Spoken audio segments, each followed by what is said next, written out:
The content of this podcast is based on medical fact and evidence-based practice from credible authoritative sources, but is not a substitute for your institution's policies, procedures, common sense, or good judgment. The views and opinions are those of Eric Bauer and FlightBridgeED in their entirety.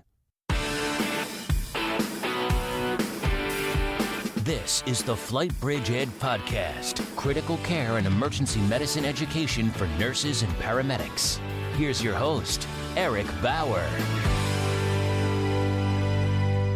Hey everybody, Eric back with you with FlightBridgeED. Hope everybody's having a great fall.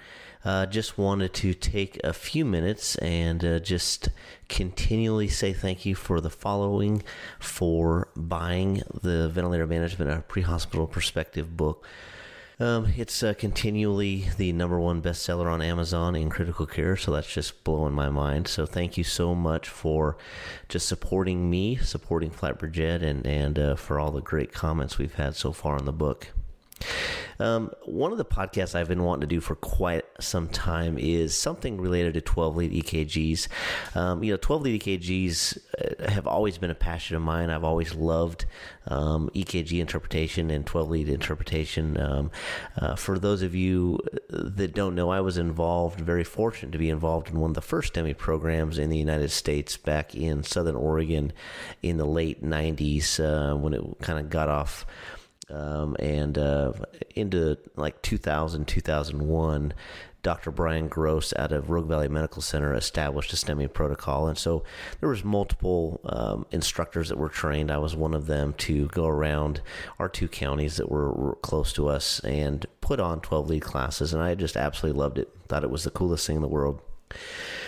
But I think that when we look back at our STEMI guidelines and we look back at the STEMI guidelines in the very, very beginning, we can see that they were very, very rigid. And, we had very strict inclusion criteria and very strict exclusion criteria. And that was something that they really watched. And it was because everything was being studied very, very closely. And now we see, 17, 18 years later, that a lot of these things that we looked at before as an exclusion criteria, we're having cardiologists put people in these cath labs for basically atypical type presentations on a 12-lead, not the classic two contiguous leads and elevation. And we've seen that in multiple areas.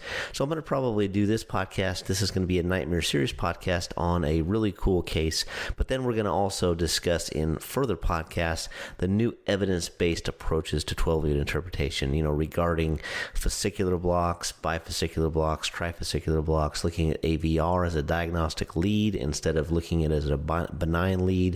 Really, really cool stuff that we, I think, are seeing a huge improvement in patient survivability.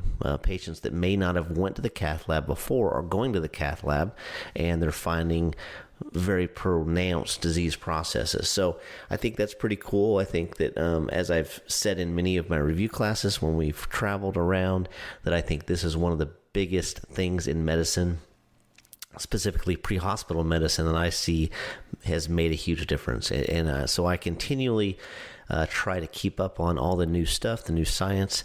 And so, kind of plan on over the next few months, we'll do multiple different podcasts on 12-lead interpretation, specifically the new evidence-based guidelines. All right, let's start on the case. You have a 67-year-old male patient that you are called for a transfer out of a small ER. He was brought in by local EMS. Local EMS states that he presented initially with family at a barbecue. He was basically at rest. He started having some chest pain.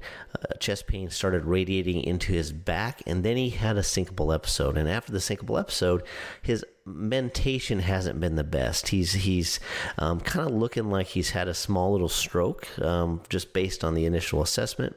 His vital signs currently are 118/96. His respiratory rate is about 26, very tachypnic. He does have unequal pulses in his upper extremities. And he has a pretty extensive history. He is obese. He does have a history of COPD. He's got a history of hypertension that's uncontrolled. And, family really can't tell you the medications that he's on. He has no current allergies. You don't note any JVD. You listen to lung sounds. Lung sounds are clear and equal. You don't note any abnormal heart sounds. So S1, S2 are present. You don't notice any S3 or S4. So at this point, obviously, we need to do a few things, and any cardiac patient with syncope needs to have a 12-lead EKG. So you ask the nurse, hey, have you guys done a 12-lead EKG? Did EMS do a 12-lead EKG? And she says, absolutely, here's the 12-lead EKG. So you look at the 12-lead EKG, and I will post a 12-lead on the blog site of our website. So go to www.FlightBridgeED.com and check out the blog on this actual podcast. I'll have an EKG there. I'll discuss this pathophysiology, and so you can actually read this and look at the actual pictures.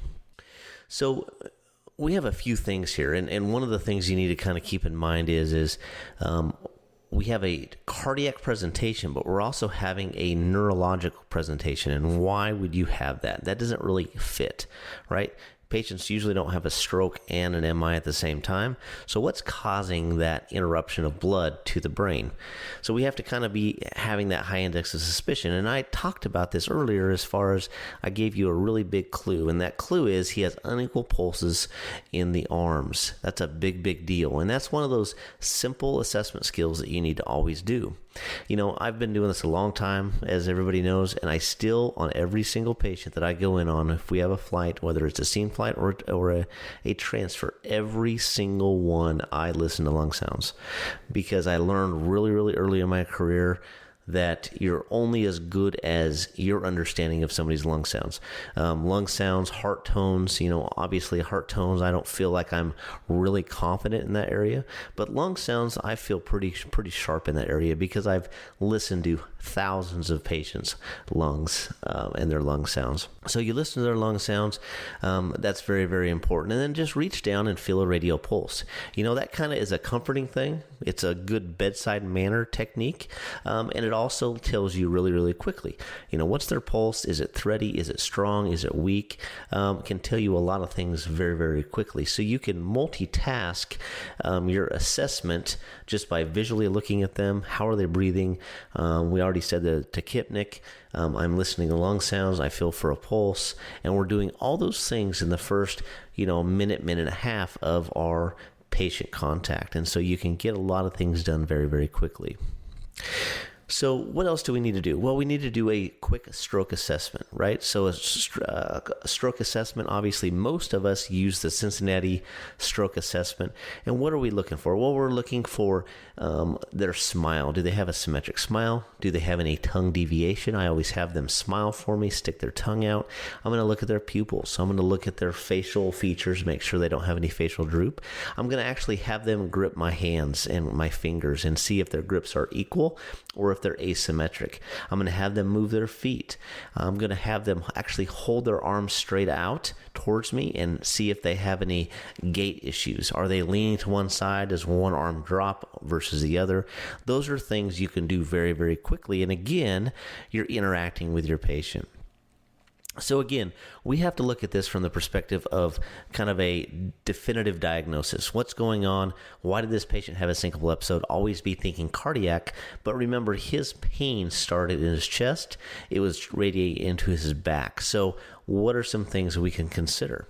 Well, again, we need to get a 12 lead. So let's repeat our 12 lead. We are given a 12 lead by the hospital, a lot of artifact, let's say, and we do a repeat 12 lead, and that 12 lead shows an inferior wall MI. So what is an inferior wall MI? Well, remember, an inferior wall MI is going to show up as 2, 3, AVF. It only has to be 2 contiguous leads on that 12 lead, so you don't have to have all 3, but we need to have at least 1 millimeter of elevation from the J point down to the isometric line to be indicative of an inferior wall MI. And then remember, we're always going to have reciprocal changes, and reciprocal changes are specific to the inferior wall and the lateral wall, or the inferior wall and the posterior wall. So for the purposes of this, inferior wall MIs, remember, you're going to have reciprocal changes in the high lateral leads, and those high lateral leads are 1 in AVL. That is a definitive diagnostic thing to see is reciprocal changes. I say that because in some of the evidence-based stuff I'm reading, just a reciprocal change in AVL and elevation in one lead on the inferior lead. So let's say you have a patient that has a elevation in lead 3, lead 2 and AVF are normal, no elevation noted, but you have a reciprocal change in AVL. That is diagnostic for a right coronary artery occlusion and an inferior wall MI that maybe just hasn't progressed to the point where you have 2 contiguous leads.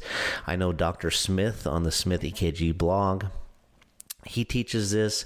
He actually will take somebody to the cath lab based on that.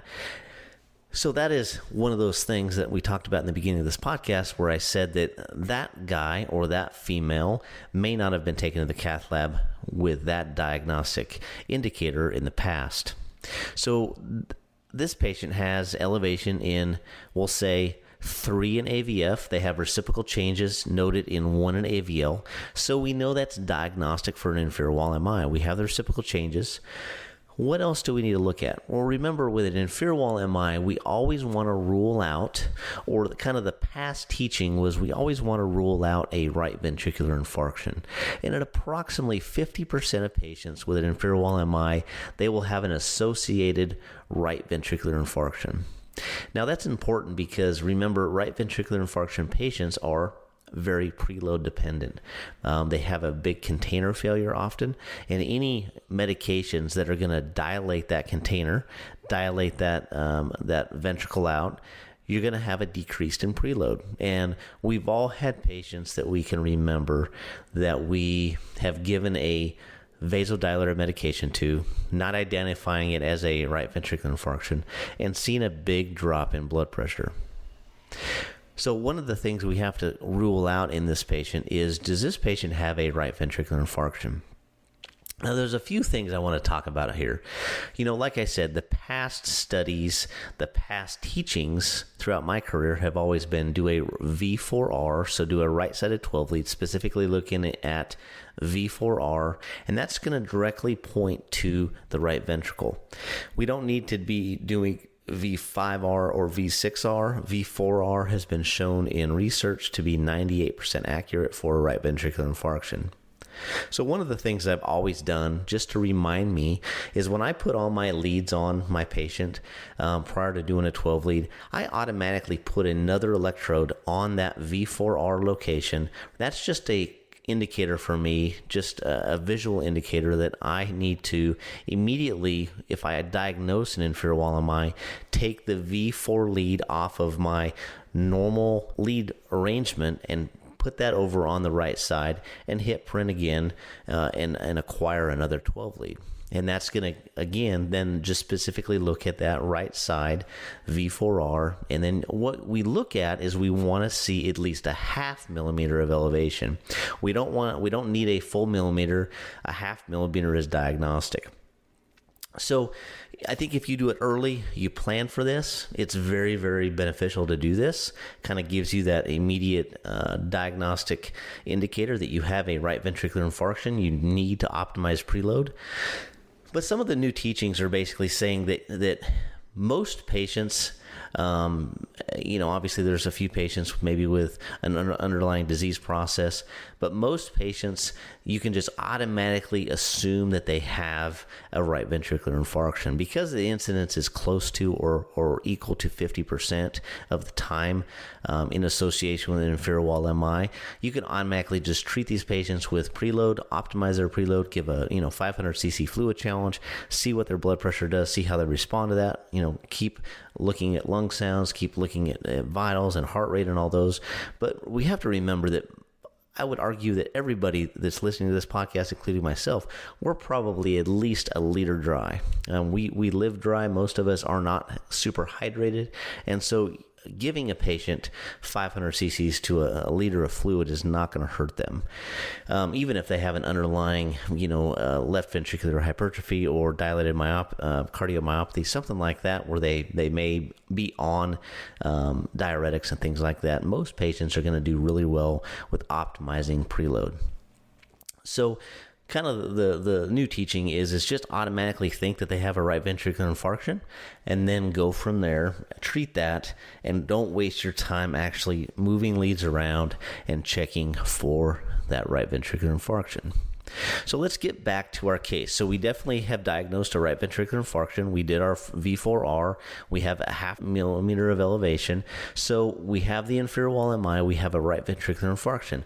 Well, remember the blood pressure. Blood pressure wasn't hypotensive, and our heart rate wasn't too tachycardic. I think I said about 112.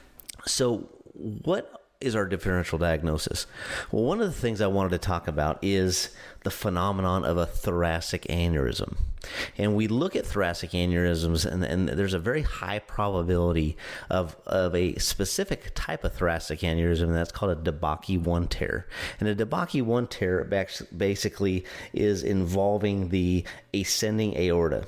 And in an ascending aorta tear like that, intimal tear, you have a 60% incidence versus other areas of that aortic root or arch. So the most probable place you're going to have an aortic arch tear is a Debakey 1 tear, which is that ascending aorta.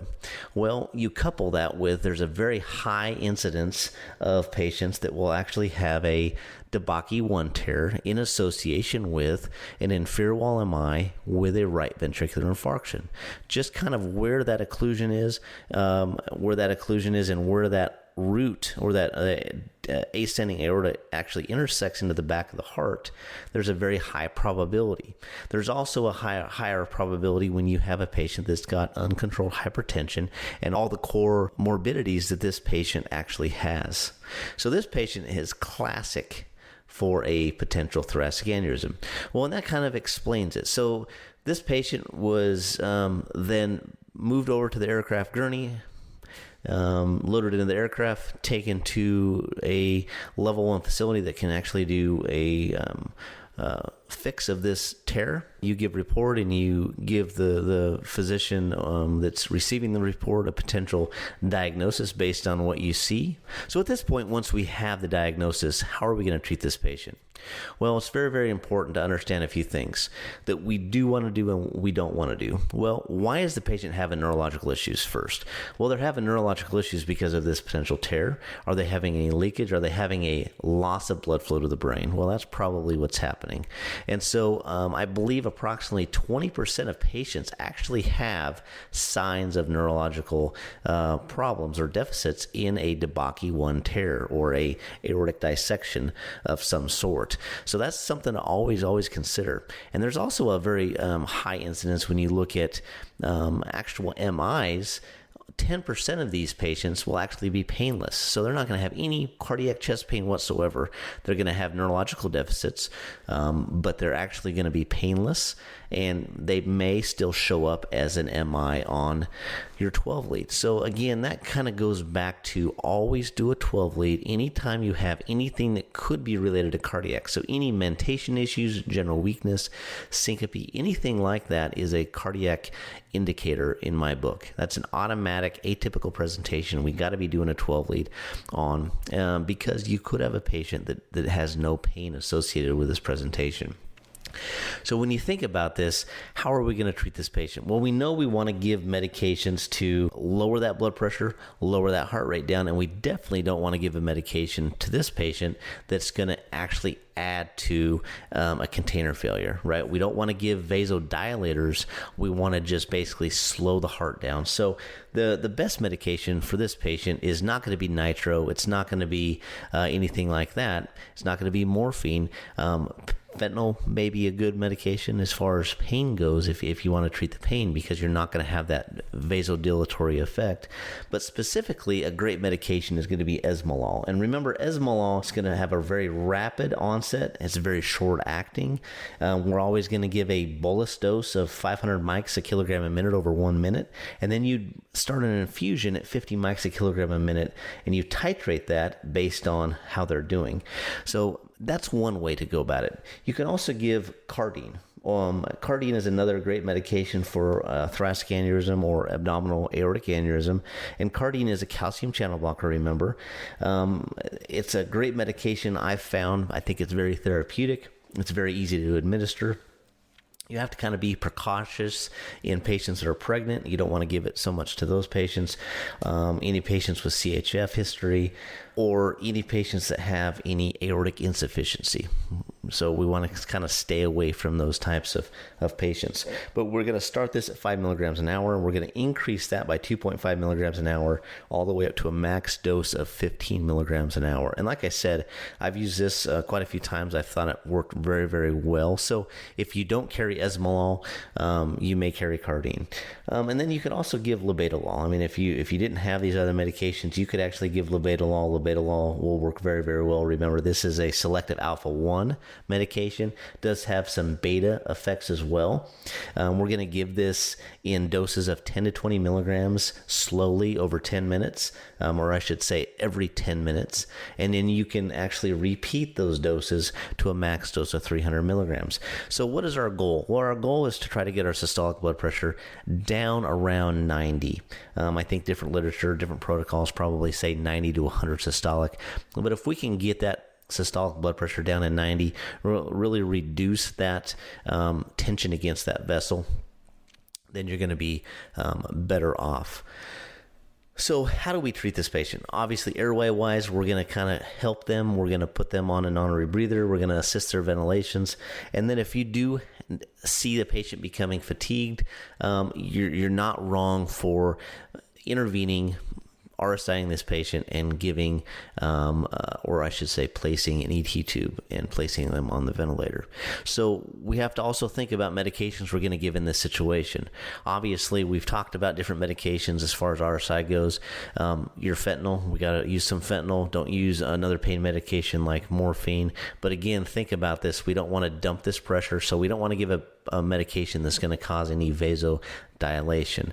And so that's where you'd probably want to stay away from etomidate and go ketamine. Ketamine is going to optimize that cardiac output a little bit. But remember, if you had a patient that was extremely hypertensive in this situation, then that would be a medication you would stay away from. So it would all have to be based on what their current blood pressure is. If you're trying to cause a drop in pressure and they were very hypertensive, etomidate may be the right medication. But if their blood pressure is already bordering on that 100 systolic, ketamine might be the best medication in that setting.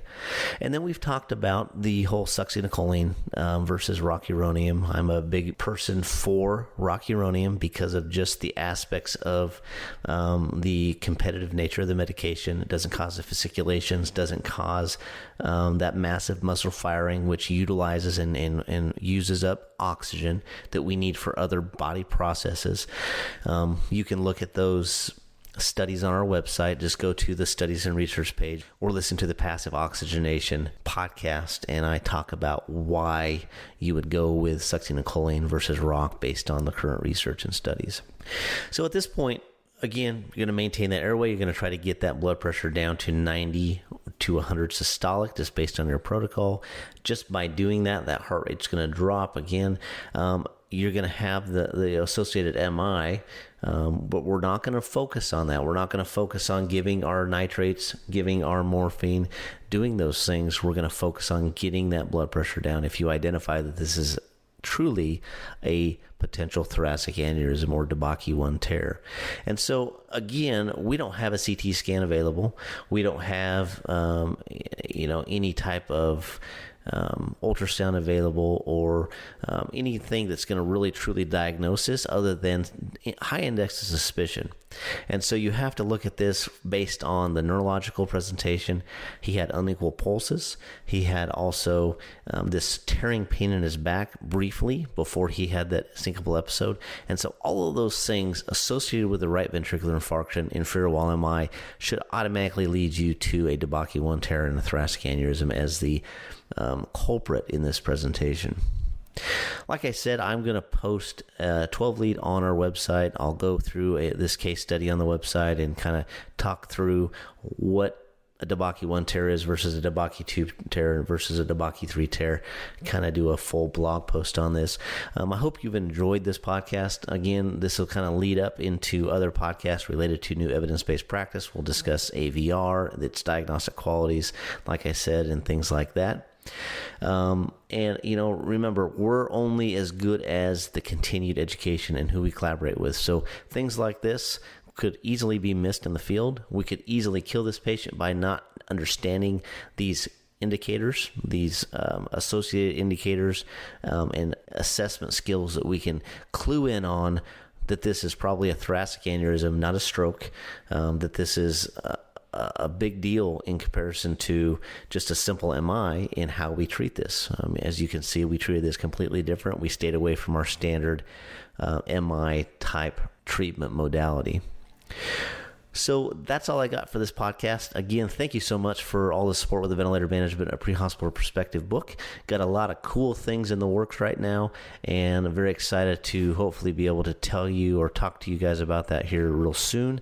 If you're looking for any type of ventilator training, we do have a 1-day, 8-hour ventilator management intensive course. We just rolled this out in Montana, Wyoming last weekend. It went off really, really well, had great reviews on it. It's very dynamic. And so if your program or your EMS agency is looking for ventilator-specific training, let me know, email me. Remember, eric.bauer@flightbridgeed.com. We'll come out, we'll do this course for you, and hope that you grow from the course as much as we have grown by building the course and by writing this book. So if you did purchase the book, remember I did put a letter in that book. I really, really encourage you, and I ask you to please do a review on Amazon. It really does help us out, and we've had quite a few reviews. We're at, I think, 10 5-star reviews so far, and it's only been 2.5 weeks, so that's pretty cool. And I want to thank you. And so if you, again, have any questions, you have any cool cases that you want to present or you want me to present as a nightmare series, please roll them my way. We will change stuff up so we don't have any HIPAA issues, and I will talk to you soon. Thank you so much. This has been a production of the FlightBridgeED Podcast, leading the way in pre-hospital critical care and emergency medicine education.